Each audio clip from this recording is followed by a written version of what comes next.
এখানে দাঁড়িয়ে কারো পক্ষে যাওয়া সম্ভব নয়, এখানে দাঁড়িয়ে কারো পক্ষে যাওয়া সম্ভব নয়, ন্যায়ের পক্ষে, হকের পক্ষে বরং যারা রয়েছে এই জায়গার কোরআন এবং রাসূলের পক্ষে আসতে হবে। কোনো পথ, কোনো ঘাট, কোনো রাস্তা খোলা নাই। কোনো দলের কথা বলছি না। আপনারা কোরআন হাদিস পড়ুন, নিজেরা ব্যক্তিগতভাবে আমল করুন, পারিবারিকভাবে আমল করুন, সামাজিক সংস্কার করুন। আলহামদুলিল্লাহ।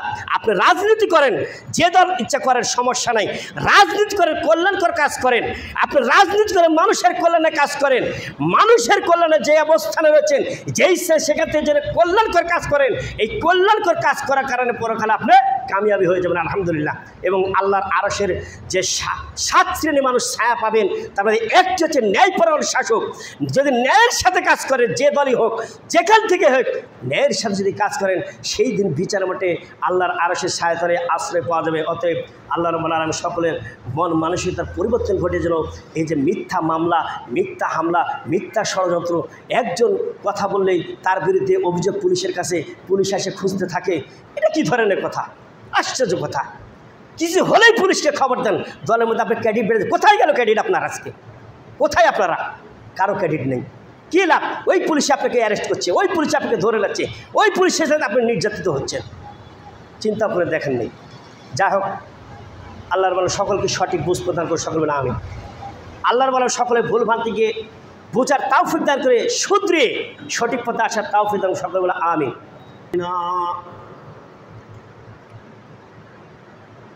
من يهده الله فهو المهتدي ومن يضلل فلن تجد له وليا مرشدا وأشهد أن لا إله إلا الله وحده لا شريك له وأشهد أن محمدا عبده ورسوله أما بعد فإن خير الحديث كتاب الله وأحسن الهدي هدي محمد صلى الله عليه وسلم وشر الأمور محدثاتها وكل محدثات بدعة وكل بدعة ضلالة وكل ضلالة في النار أعوذ بالله من الشيطان الرجيم بسم الله الرحمن الرحيم قاف والقرآن المجيد بل عجبوا أن جاءهم منذر منهم فقال الكافرون هذا شيء عظيم أإذا متنا وكنا ترابا ذلك رجع بعيد قد علمنا ما تنقص الأرض منهم وعندنا كتاب حفيظ بل كذبوا بالحق لما جاءهم فهم في أمر مريج بسم الله الرحمن الرحيم يا أيها الذين آمنوا إنما الخمر والميسر والأنصاب والأزلام والأظلام رجس من عمل الشيطان فاجتنبوه لعلكم تفلحون أما بعد عن أبي الدرداء عن النبي صلى الله عليه وسلم قال لا يدخل الجنة مدمن الخمر রাওয়াহু ইবনে মাজাহ। আলহামদুলিল্লাহ, সমস্ত প্রশংসা কৃতজ্ঞতা প্রকাশ করছি সেই মহান আল্লাহর দরবারে, যে মহান আল্লাহ রাব্বুল আলামিন এই পরিবেশ পরিস্থিতিতে আমাদেরকে সুস্থ রেখে ভালো রেখে তার ইবাদত আজকের জুমার সালাত আদায় করার জন্য সময় মতো আমাদেরকে এই মসজিদে আসার তৌফিক দান করেছেন। সেই মহান আল্লাহর শুকরিয়া আদায় করছি, সকলেই বলি আলহামদুলিল্লাহ। লক্ষ কোটি দরুদ ও শান্তি বর্ষিত হোক আমাদের প্রাণপ্রিয় নবী, যে নবী শুধু মানব জাতির নবী নন, আগুনের সৃষ্টি জিন জাতিরও নবী, যে নবীকে আল্লাহ রাব্বুল আলামিন সারা বিশ্ববাসীর জন্য দয়াস্বরূপ প্রেরণ করেছেন। সমস্ত নবীদের মধ্য থেকে সর্বকালের সর্বশ্রেষ্ঠ নবী, যার উম্মত হতে পেরে আমরা গর্বিত, সেই নবী হযরত মুহাম্মদুর রাসূলুল্লাহ, সকলে বলি সাল্লাল্লাহু আলাইহি ওয়াসাল্লাম। সম্মানিত জ্ঞানীগুণী মুসল্লিবৃন্দ, কি আলোচনা করব, কোথা থেকে আলোচনা করব, কিভাবে শুরু করব, এটা সকাল থেকে ভেবে পাচ্ছিলাম না। এই জন্য যে এখানে বিশাল একটা দায়িত্ব, দেশের একটা ক্লান্তি কাটিয়ে উঠতে না উঠতেই আল্লাহর আযাব, আল্লাহর গজব এদেশে বর্ষিত হতে শুরু হয়েছে। বিশেষ করে বাংলাদেশের একটি অঞ্চল, অর্থাৎ নোয়াখালী, ফেনী, কুমিল্লা, ব্রাহ্মণবাড়িয়া, আপনারা মিডিয়াতে দেখেছেন যে ভয়াবহতা, বন্যার ভয়াবহতা আছে, কিন্তু এইবারকার বন্যার ভয়াবহতা একটু ব্যতিক্রম। আমি পেশাদারিত্ব হিসাবে গাড়ি চালাই, বিভিন্ন জায়গায় যাই, যত বন্যা হয়েছে, এবারকার যে বন্যা, রাস্তায় কুমিল্লা নোয়াখালীর যে এলাকাগুলোতে কোথাও হাঁটু পানি, কোথাও কোমর পানি, কোথাও বুক পানি। গত রাত্রে আমাদের এলাকার যারা ওখানে রয়েছে, গ্রামীণ ট্রাভেলসে চাকরি করি, আমাদের গ্রামের আব্দুল মান্নান ড্রাইভার সেখানে আছেন। তিনি যাওয়ার সময় এই বন্যার এই অবস্থাতে, যেখানে সকালে 7টা-8টার সময় কক্সবাজার পৌঁছেন, তিনি বিকালবেলা 4টার সময় পৌঁছালেন। কোনো রেস্ট নাই, ওইভাবে গোসল করে আবার প্রস্তুতি নিয়ে আসছেন। রাত্রে ওই দিক থেকে বিভিন্ন গাড়ি আসতেছে, বিভিন্ন দেশ অঞ্চলের জেলার গাড়ি। আমাদের যেগুলো আমরা খোঁজ নিতে পারি, সেই গাড়িগুলো, যে গাড়িগুলো দেখা যাচ্ছে 10টা, 10:30টার মধ্যে মেঘনা ব্রিজ পার হয়েছে, সেই গাড়িগুলো খোঁজ খবর নিতে গিয়ে দেখা যাচ্ছে যে ওই ফেনীর ওই পারেই মুহুরীগঞ্জ বলে একটি জায়গায়, সেখানে তারা আটকে রয়েছে এই জলাবদ্ধতার কারণে। সকালবেলা খবর নিয়ে দেখি তারা সেখানে রয়েছে। এখন মোবাইলের নেটওয়ার্কই বন্ধ, হয়তো কারো চার্জ নাই, হয়তো কারো মোবাইল বন্ধ হয়ে গেছে, অথবা নেটওয়ার্কের সমস্যা হতে পারে। এই যে পরিবেশ পরিস্থিতি দেখা যাচ্ছে যে অঞ্চলের মানুষ তো প্লাবিত হয়েছেই, বিভিন্নভাবে মানুষ মারা যাচ্ছে, সেই মানুষকে দাফন করার পরিবেশ পাচ্ছে না। গবাদি পশু থেকে শুরু করে ধন সম্পদ বিনষ্ট হয়ে যাচ্ছে। আর গাড়ির মধ্যে যেসব যাত্রী আটকে গেছেন, ছেলে মানুষের কথা তারা যে কোনোভাবে তাদের প্রয়োজন মেটাতে পারে, কিন্তু অনেক মহিলারা রয়েছেন যারা মহিলারা এই গাড়ির মধ্যে থেকে কি একটা পরিবেশ পরিস্থিতির মধ্যে রয়েছে, আশেপাশে টয়লেট নাই, কোনো পরিবেশ পরিস্থিতি নাই, এই একটা আযাবের মধ্যে মানুষ পড়ে গিয়েছে। আসলে মানুষের প্রতি দেশের প্রতি আযাব আসে কিভাবে? আমি ছোট্ট একটি আয়াত সূরা মায়েদার 90 নম্বর আয়াত তেলাওয়াত করেছি যে কি কি কারণে আযাব হয়, কি কি কারণে আল্লাহর গজব আসে, এটা আমাদেরকে জানার দরকার। এবং ওর থেকে পরিত্রাণ পাওয়ার জন্যে আল্লাহ যে বিধান দিয়েছেন এবং রাসূল সাল্লাল্লাহু আলাইহি ওয়াসাল্লাম যে পদ্ধতি দিয়েছেন সেইগুলো আমাদেরকে আমল করতে হবে।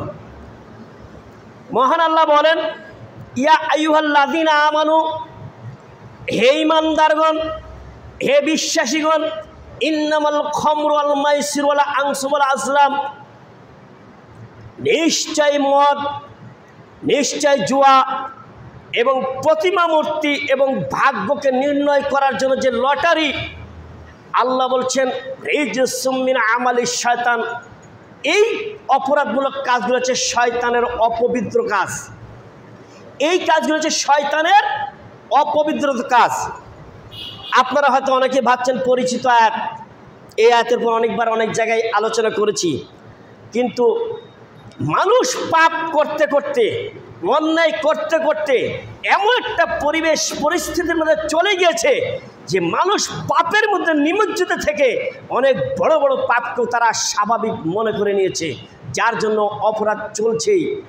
অপরাধের পরিণতি কি অনেকেই জানে, অনেকেই জানেন, অনেকে তোয়াক্কা করে না, যার কারণে তারা অপরাধের মধ্যে হাবুডুবু খাচ্ছে। আল্লাহ বলছেন ইন্নামাল খামরু, মদ এটা শয়তানের অপবিত্র কাজ। আমরা জেনে থাকি এবং অনেকে বুঝি বা অনেকে বুঝার এভাবেই বুঝি যে মদ অর্থাৎ তরল পদার্থ বোতলের মধ্যে যেটা রয়েছে সেটাই হয়তো মদ। আসলে সেটা মদ নয়, মদ কোনো পণ্যের নাম নয়। নিশাদ্রব্যের যত বস্তু রয়েছে সমস্ত বস্তুকেই আল্লাহ একটি বাক্যে বলেছেন মদ, খমর। আল্লাহর নবী হযরত মুহাম্মদুর রাসূলুল্লাহ সাল্লাল্লাহু আলাইহি সাল্লাম বলছেন, ইবনে ওমর রাদিয়াল্লাহু তাআলা আনহু থেকে বর্ণিত, ইবনে মাজাহ 3390 নম্বর হাদিস। আল্লাহর নবী বলছেন, কুল্লু মুসকিরিন খমরু অকুল্লি খমরি হারাম, যাবতীয় নিশাদ্রব্য, যত বস্তু নিশার রয়েছে, যত বস্তু, যত পণ্য দিয়ে মানুষ নিশা করে, সমস্ত নিশাই হচ্ছে মদ। আর আল্লাহর হচ্ছে সব মদই হচ্ছে হারাম। অর্থাৎ এদেশে আমরা যেটা দেখে থাকি, অনেকবারই বলে থাকি, মদ, চুয়ানি, ওপিয়াম, কোকেন, প্যাথেডিন, মেথাডিন, ফেন্সিল, ডাল, বাবা, গাঁজা, ভাং, চরট, চুরু, সিদ্ধি, হুক্কা, বিড়ি, সিগারেট, তামাক, জর্দা, গুল, সমস্ত বস্তুকেই আল্লাহ নবী বলছেন মদ, এবং সব ধরনের মদই হারাম। বিড়ি, সিগারেট আজকে ওপেন সিক্রেট হয়ে গেছে। যারা অনেকেই যারা আমাদের সমবয়সী বা আমাদের 5-7 বছরের ছোট, তারাও সিগারেটটা আড়ালে খেতে যান। আর যারা 13, 14, 15 বছর বয়স, তারা ওপেন, ডোন্ট কেয়ার, কিছু মনেই করছে না। এই রকম পরিবেশ সমাজের হয়ে গিয়েছে। এই অপরাধটাকে অপরাধ মনেই করে না, অথচ এটা হারাম, এটা হারাম। পরবর্তীতে আল্লাহ নবী বলছেন, আল্লাহ রাব্বুল আলামিন বলছেন, ইন্নামাল খামরুল মাইসিরু, জুয়া, মদ এবং জুয়া। জুয়া এমন একটি অবস্থা সারা দেশের মধ্যে নিম্ন থেকে শুরু করে উচ্চ পর্যায়ে রাষ্ট্রের দায়িত্বশীলদের পর্যন্ত সারা দেশে বিভিন্ন পর্যায়ে যে জুয়ার পরিবেশ তৈরি করে দিয়েছেন, যে জুয়ার পরিবেশ হয়েছে, বিভিন্ন জায়গায় মেলার নামে জুয়া চলে আসছে, বিভিন্ন জায়গায় কনসার্টের নামে জুয়া চলে আসছে। এইভাবে জুয়া চলছে। জুয়া এটা আল্লাহ বলছেন এটা হচ্ছে শয়তানের অপবিত্র কাজ। তারপর জল আংসব, মূর্তির কথা আল্লাহ রাব্বুল বলছেন। মূর্তি আমরা দেখেছি যে মূর্তি বিভিন্ন সময় বিভিন্ন রাষ্ট্রপ্রধান এদেশে বিভিন্ন দল দায়িত্ব গ্রহণ করে থাকেন। প্রত্যেকটি দলই দেখা যাচ্ছে যে যখন যে সময় দায়িত্বে এসেছেন তারই প্রাধান্য দেওয়ার চেষ্টা করেছেন, তার ছবি প্রত্যেকটা প্রতিষ্ঠানে টাঙ্গানোর চেষ্টা করেছেন এবং টাঙ্গানো বাধ্য করেছেন, এবং তার মূর্তি, তার ভাস্কর্য বিভিন্ন মোড়ে মোড়ে তৈরি করেছেন। এবং শুধু রাষ্ট্রপ্রধান না, গায়ক গায়িকা, নায়ক নায়িকা, খেলোয়াড়, সমাজসেবী, বিভিন্ন শ্রেণীর মানুষ যারা দেশে পরিচিত হতে চান বা পরিচিত হয়েছেন, তাদের ভাস্কর্য মোড়ে মোড়ে এবং যে যে প্রতিষ্ঠানে রয়েছেন সেই সব প্রতিষ্ঠানে এইসব ভাস্কর্য তৈরি করে রয়েছে। রাষ্ট্রের দেখা যাচ্ছে প্রত্যেকটি প্রতিষ্ঠানে রাষ্ট্র যারা দায়িত্ব রয়েছে তারা ছবি অফিসের মধ্যে বাধ্য করেছেন। অথচ আল্লাহর নবী জনাবে মুহাম্মদুর রাসূলুল্লাহ সাল্লাল্লাহু আলাইহি সাল্লাম বলেছেন, যে ঘরে ছবি এবং মূর্তি থাকে, সেখানে যে ঘরে কুকুর এবং ছবি থাকে, সেই ঘরে আল্লাহর রহমতের ফেরেশতা প্রবেশ করে না। এই কথা মুহাম্মদ সাল্লাল্লাহু আলাইহি সাল্লাম বলেছেন। মুহাম্মদ সাল্লাল্লাহু আলাইহি সাল্লাম যেহেতু বলেছেন, অতএব যেখানে ছবি রয়েছে এবং ছবি ছিল সেখানে ফেরেশতা প্রবেশ করে নাই এবং করে না। যেখানে রহমতের ফেরেশতা প্রবেশ করা, সেখানে কি আশা করতে পারে? যেসব জায়গায় শিক্ষা প্রতিষ্ঠান, মাদ্রাসা, যেখানে এই হাদিস কোরআনগুলোর আয়াত হয়েছে, সেখানেও বাধ্য করা হচ্ছে যে যখন যে দলই ক্ষমতা এসেছে, যাই হোক, আল্লাহ রাব্বুল আলামিন হচ্ছে এটা শয়তানের অপবিত্র কাজ। আমি আগেও বলেছিলাম, এখনও বলছি, কেউ রাজনৈতিক বক্তব্য হিসেবে গ্রহণ করবেন না। রাজনৈতিক বক্তব্য, প্রতিহিংসামূলক বক্তব্য দিচ্ছি না। এটা এই মসজিদের দায়িত্ব আপনারা দিয়েছেন। এখানে যারা বসে আছেন তার প্রত্যেককেই সঠিক দিক নির্দেশনা দেওয়ার দায়িত্ব এখানে যারা দাঁড়িয়েছেন তারাই দেবেন। শুধু এই কথাগুলো বললে যে রাজনীতি আসে সে নয়, এটা অপরাধ। এই অপরাধের মধ্যেই বিভিন্ন অপরাধ ছড়িয়ে পড়ে। আল্লাহর নবী জনাবে মুহাম্মদুর রাসূলুল্লাহ সাল্লাল্লাহু আলাইহি ওয়াসাল্লাম বলেছেন, মা তাশরাবিল খামরা ফাইন্না মিফতাকুল্লি শাররি, মাদকদ্রব্য তোমরা পান করিও না, নিশাদ্রব্য পান করো না। প্রত্যেক নিশাদ্রব্যের মধ্যে হচ্ছে প্রত্যেক অপরাধের চাবিকাঠি, প্রত্যেক অপরাধের মূল। যে ব্যক্তি নিশার সঙ্গে সম্পৃক্ত, তার দ্বারা সব কিছু করা সম্ভব। অতীতে তাকিয়ে দেখেন, একজন এসপির মেয়ে ছিল, এই মুহূর্তের নামটা মনে হচ্ছে না, যায় ওই মেয়ের হাতে নিশাদ্রব্য আসক্ত হওয়ার কারণে মেয়ের হাতে পিতা এবং মাতা খুন হয়েছে। বাংলাদেশ চলচ্চিত্রের এটিএম শামসুজ্জামান, তার ছেলে মাদকাসক্ত ছিল, তার হাতে তার আরেক ভাই খুন হয়েছেন। এবং আপনার প্রত্যেকের নিজ নিজ এলাকার মধ্যে দেখে থাকেন, আমাদের গ্রামাঞ্চলের অনেক পিতা এই সন্তানদের মাদকাসক্তের কারণে সন্তানদের হাতে মা, বাবা, বড় ভাই এবং পরিবারের মানুষ লাঞ্ছিত, অপমানিত, বেইজ্জত হয়েছে। যাই হোক, আল্লাহ রাব্বুল আলামিন আমাদেরকে সঠিক বুঝ প্রদান করুক। পরবর্তীতে আল্লাহ বলছেন যে ইন্নামাল খামরুল মাইসিরুল আনসাবুল আজলাম, লটারি, ভাগ্যকে নির্ণয় করার জন্য যে লটারি ব্যবস্থা করা হয়, লটারি যার নাম উঠবে সেই হচ্ছে ভাগ্যবান। এটা বিভিন্ন ব্যাখ্যা বিশ্লেষণ রয়েছে, সময় সংক্ষিপ্ত। এই ভাগ্যকে নির্ণয় করার যে লটারি, এটা শয়তানের কাজ। আল্লাহ বলছেন রিজসুম মিন আমালিশ শয়তান, এটা হচ্ছে শয়তানের অপবিত্র কাজ, শয়তানের ঘৃণিত কাজ। অতএব আল্লাহ নির্দেশনা দিচ্ছেন, ফাসতানিবুহু লাআল্লাকুম তুফলিহুন, অতএব তোমরা এই ধরনের অপরাধ পাপমূলক কাজ থেকে ফিরে আসো, তাতে তোমরা সফল কাম হবে, তাতেই তোমাদের কল্যাণ রয়েছে। অর্থাৎ এই ধরনের অন্যায় পাপমূলক কাজ থেকে ফিরে আসতে হবে। যে কথা বলছিলাম যে আল্লাহর গজব কেন পৃথিবীতে নেমে আসে, আল্লাহর গজব, আল্লাহর আযাব পৃথিবীতে কেন নামে আসে। আল্লাহর নবী হযরত আনাস রাদিয়াল্লাহু তাআলা আনহু থেকে বর্ণিত, রাসূলুল্লাহ সাল্লাল্লাহু আলাইহি ওয়াসাল্লাম বলছেন যে আমার উম্মত যখন তিনটি ভয়াবহ পাপের সাথে নিমজ্জিত হবে, তিনটি ভয়াবহ পাপের সাথে সম্পৃক্ত হবে, আল্লাহর নবী বলছেন আল্লাহর পক্ষ থেকে তিনটি আযাব, গজব পৃথিবীতে নেমে আসবে। নাম্বার 1, আল্লাহর নবী বলছেন যে আমার উম্মত যখন নিশাদ্রব্য পান করবে, মাদকদ্রব্য পান করবে, তখন আল্লাহর আযাব, গজব ভয়াবহভাবে নেমে আসবে। নাম্বার 2, আল্লাহ নবী বলছেন আমার উম্মত যখন নায়ক নায়িকা, গায়ক গায়িকাদেরকে নাচ গানে মত্ত থাকবে। নাম্বার 3, এবং বাদ্যযন্ত্র নিয়ে যখন ব্যস্ত থাকবে, আল্লাহর নবী বলছেন আল্লাহর পক্ষ থেকে গজব নেমে আসবে। তিনটি অপরাধ, তিনটি পাপ যখন এই পৃথিবীতে চলমান থাকবে, তখন তিনটি গজব আযাব আল্লাহর পক্ষ থেকে নেমে আসবে।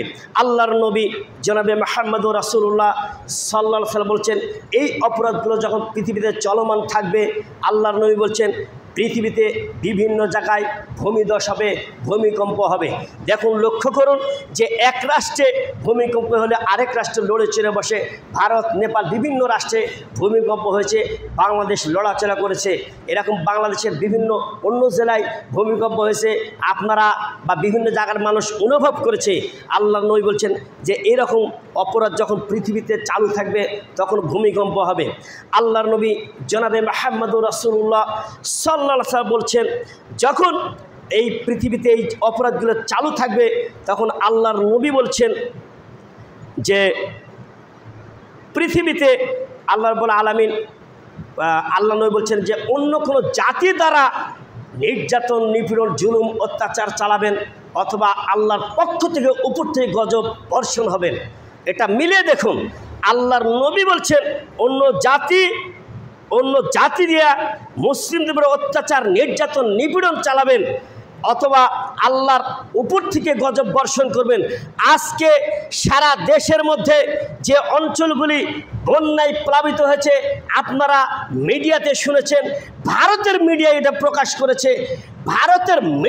প্রকাশ করেছে যে পানি তার বাঁধ ছেড়ে দিয়েছেন, যে কটি বাঁধ রয়েছে আসামের ওই সাইডে একটি বাঁধ, সে বাঁধটা ছেড়ে দিয়েছেন। কিন্তু এই নদীর শাসনের যে নিয়ম রয়েছে, যে আইন রয়েছে, বাঁধ ছেড়ে দেওয়ার পূর্বে অপর রাষ্ট্রকে অবহিত করার পরে সেই বাঁধ ছাড়তে হবে, কিন্তু এবার কোনো অবহিত করা হয় নাই। তাহলে তারা আরেকটি জাতি এই মুসলিমের অত্যাচার, নিপীড়নের একটা মাত্রা হিসেবে এই বাঁধ ছেড়ে দিয়েছে। দেখেন, হাদিসের সঙ্গে আপনারা মিলিয়ে দেখুন। তৃতীয় অপরাধ হলো, তৃতীয়টির ওই অপরাধ যদি চলমান থাকে, তৃতীয়টি হচ্ছে আল্লাহর নবী জনাবে মুহাম্মদুর রাসূলুল্লাহ সাল্লাল্লাহু আলাইহি ওয়াসাল্লাম বলছেন, যারা পাপ করতে করতে পাপের সীমা ছাড়ে যায়, অন্যায় অপরাধ করে, তাদের চেহারার আকৃতি পরিবর্তন হয়ে যায়। আমাদের বাংলাদেশের যারা নেতৃত্ব দিয়েছেন, অনেক নেতার চেহারার দিকে খুব ভালো করে লক্ষ্য করে দেখেন, তাদের চেহারার পরিবর্তন এসেছে, তাদের চামড়ার পরিবর্তন এসেছে, তাদের চামড়া এদিক দিয়ে মনে হচ্ছে কালো হয়ে, মানে এমন একটা পরিস্থিতি হয়েছে, কারোর মুখ লম্বা হচ্ছে, কারোর মুখ বাঁকা হয়ে গিয়েছে। এরকম মিডিয়াতে তারা সামনে আসেন। আমি এই মুহূর্তে নাম নিচ্ছি, আপনারা লক্ষ্য করে দেখবেন। আল্লাহর নবী জনাবে মুহাম্মদুর রাসূলুল্লাহ সাল্লাল্লাহু আলাইহি ওয়াসাল্লাম বলেছেন চেহারার আকৃতি পরিবর্তন হবে। অতএব এই পাপগুলির সঙ্গে যারা জড়িত, এই পাপগুলি যারা করেন, অন্যায়, অত্যাচার, নিপীড়ন, জুলুম, নির্যাতন যারা করেন, তাদের অনুসারী আমাদের দেশের মানুষরাই আমরাই সমর্থন করে থাকি, আমরাই এর সমর্থন করে থাকি। এখন এরা এত নিকৃষ্ট, মানুষকে হত্যা করা এটা কোনো ভালো কাজ নয়। কিভাবে মানুষকে হত্যা করেছে আপনারা কম বেশি অবগত, মিডিয়াতে আপনারা দেখেছেন যে বিশেষ করে আয়নাঘর নামে যে ঘরটি, এই আয়নাঘরে যে নির্যাতন চালানো হয়েছে, এক একজন মানুষ যখন আয়নাঘরতে বের হয়ে তারা মিডিয়ার সামনে এক একজন তাদের নিজেদের জীবনের লোমহর্ষক বিবরণ দিচ্ছেন, যা আমি নিজেই তার চোখের পানি ধরে রাখতে পারিনি, কারণ আমি তাদের আত্মীয় না, সুতরাং কিন্তু দ্বীনি মুসলিম ভাই হিসেবে তাদের বিবরণ শুনে চোখের পানি ধরে রাখা সম্ভব হয় না। আরমান নামে যে ব্যারিস্টার, এই ব্যারিস্টার 8টি বছর সে কোনো রাজনীতি করে না, সে কোনো দল করে না, তার বাপ ছিল রাজনীতির সঙ্গে সম্পৃক্ত, তিনি একজন ব্যারিস্টার, তার কারণে তাকে আয়নাঘরে কীভাবে নিয়ে যাওয়া হয়েছে এবং 8টি বছর সে সূর্যের আলো দেখতে পারে নাই, তার বিবরণ চোখ এমনভাবে বেঁধে রাখা তো নাক এখান থেকে এই পর্যন্ত, এবং 24 ঘন্টা হ্যান্ডকাপ পরানো থাকতো, দিনের বেলায় সামনে, রাতের বেলার পিছনে। এই কষ্ট আপনি 1 ঘন্টা আপনাকে যদি না জানিয়ে এইভাবে যদি ধরে নিয়ে যান নির্জন এলাকা, আপনি যদি দুর্বল হতেন তাহলে হার্ট ফেল করে মারা যাবেন, এটাই বাস্তব। এই জুলুম, এই অত্যাচার, এই অন্ধকারের মধ্যে যারা রেখেছেন, আল্লাহর নবী জনাবে মুহাম্মদুর রাসূলুল্লাহ সাল্লাল্লাহু আলাইহি ওয়াসাল্লাম বলছেন, এই জুলুমটা, এই অত্যাচারটা বিচারের মাঠে কিয়ামতের মাঠে তাদের জন্য হবে অন্ধকার। অত্যাচারটা হবে অন্ধকার, জুলুমটা হবে অন্ধকার। অতএব আল্লাহ নবী বলছেন, এরা এতই নিকৃষ্ট যে যে দায়িত্বশীলরা আল্লাহ নবী জনাবে মুহাম্মদুর রাসূলুল্লাহ সাল্লাল্লাহু আলাইহি ওয়াসাল্লাম বলছেন, একটু সামনের দিকে এগিয়ে আসেন, সময় শেষের দিকে আমিও শেষ করে দেব। আল্লাহর নবী জনাবে মুহাম্মদুর রাসূলুল্লাহ সাল্লাল্লাহু আলাইহি ওয়াসাল্লাম বলছেন, ওই দায়িত্বশীলরাই হচ্ছে নিকৃষ্ট, ওই দায়িত্বশীলের নিকৃষ্ট যারা তাদের মানুষের উপর, জনগণের উপর অত্যাচার করে, জুলুম করে, নির্যাতন করে, নিপীড়ন করে, তারাই হচ্ছে নিকৃষ্ট। অতএব আল্লাহ রাব্বুল আলামিন সূরা হুদের মধ্যে বলছেন যে যারা এদের অনুসরণ করবে, যারা এদের আনুগত্য করবে, যারা এদের পথে চলবে, আল্লাহ রাব্বুল আলামিন বলছেন তারা তো জাহান্নামে যাবেই এবং জাহান্নামের আগুন অনুসারীদেরকে স্পর্শ করবে। অতএব যে আয়াতটা আমি আগেও বলেছিলাম, এখনও বলে শেষ করে দেবো, ইয়া আইয়ুহাল্লাযীনা আমানু, হে ঈমানদারগণ, কু আনফুসাকুম ওয়া আহলিকুম নারা ওয়াকুদুহান নাস ওয়াল হিজারা, আপনারা, আল্লাহ বলছেন তোমরা নিজেদেরকে বাঁচাও এবং পরিবার পরিজনদেরকে বাঁচাও জাহান্নামের আগুন থেকে। ওই জাহান্নাম থেকে যে জাহান্নামের খড়ি হবে, যে জাহান্নামের জ্বালানি হবে, যে জাহান্নামের খড়ি হবে মানুষ এবং পাথর। পৃথিবীতে যত মানুষ অপরাধী হবে জাহান্নামের নির্ধারণ হয়ে যাবে, জাহান্নামের বরাদ্দ হয়ে যাবে, তারা হবে জাহান্নামের খড়ি। এবং পৃথিবীতে আরেকটি জায়গা রয়েছে, এর আগেও বলেছিলাম, যত মানুষের মূর্তি তৈরি করা হয়েছে, যত পাথর দিয়ে মূর্তি ভাস্কর্য তৈরি, সমস্ত মূর্তি ভাস্কর্য হবে জাহান্নামের খড়ি। অতএব আল্লাহ রাব্বুল আলামিন যতটুকু আলোচনা শোনালেন, এর থেকে আমি আবারও বলছি, কেউ রাজনৈতিকভাবে নেবেন, আমি কাউকে এখানে দাঁড়িয়ে কারো পক্ষে যাওয়ার সম্ভব নয়, এখানে দাঁড়িয়ে কারো পক্ষে যাওয়া সম্ভব নয়। ন্যায়ের পক্ষে, হকের পক্ষে বরং যারা রয়েছে এই জায়গার কোরআন এবং রাসূলের পক্ষে আসতে হবে। কোনো পথ, কোনো ঘাট, কোনো রাস্তা খোলা নাই। কোনো দলের কথা বলছি না। আপনারা কোরআন হাদিস পড়ুন, নিজেরা ব্যক্তিগতভাবে আমল করুন, পারিবারিকভাবে আমল করুন, সামাজিক সংস্কার করুন, আলহামদুলিল্লাহ। আপনি রাজনীতি করেন, যে দল ইচ্ছা করেন, সমস্যা নাই। রাজনীতি করেন, কল্যাণকর কাজ করেন। আপনি রাজনীতি করেন, মানুষের কল্যাণে কাজ করেন। মানুষের কল্যাণে যে অবস্থানে রয়েছেন, যেই সেখান থেকে যে কল্যাণকর কাজ করেন, এই কল্যাণকর কাজ করার কারণে পরকালে আপনি কামিয়াবি হয়ে যাবেন, আলহামদুলিল্লাহ। এবং আল্লাহর আরশের যে 7 শ্রেণী মানুষ ছায়া পাবেন, তার মধ্যে একটি হচ্ছে ন্যায়পরায়ণ শাসক। যদি ন্যায়ের সাথে কাজ করেন, যে দলই হোক, যেখান থেকে হোক, ন্যায়ের সাথে যদি কাজ করেন, সেই দিন বিচার মাঠে আল্লাহর আরশের ছায়াতলে আশ্রয় পাওয়া যাবে। অতএব আল্লাহ রাব্বুল আলামিন সকলের মন মানসিকতার পরিবর্তন ঘটে যেন এই যে মিথ্যা মামলা, মিথ্যা হামলা, মিথ্যা ষড়যন্ত্র, একজন কথা বললেই তার বিরুদ্ধে অভিযোগ পুলিশের কাছে, পুলিশ এসে খুঁজতে থাকে, এটা কী ধরনের কথা? আশ্চর্য কথা। কিছু হলেই পুলিশকে খবর দেন, দলের মধ্যে আপনার ক্যাডিট বেড়ে, কোথায় গেল ক্যাডিট আপনার? আজকে কোথায় আপনারা? কারো ক্যাডিট নেই। কী লাভ? ওই পুলিশে আপনাকে অ্যারেস্ট করছে, ওই পুলিশে আপনাকে ধরে যাচ্ছে, ওই পুলিশের সাথে আপনি নির্যাতিত হচ্ছেন, চিন্তা করে দেখেন নেই। যাই হোক, আল্লাহর বলে সকলকে সঠিক বুঝ প্রদান করে, সকল বলে আমি। আল্লাহর বলে সকলে ভুল ভ্রান্তিকে বোঝার তাওফিক দান করে শুধরে সঠিক পথে আসার তাওফিক দান, সকল বলে আমি।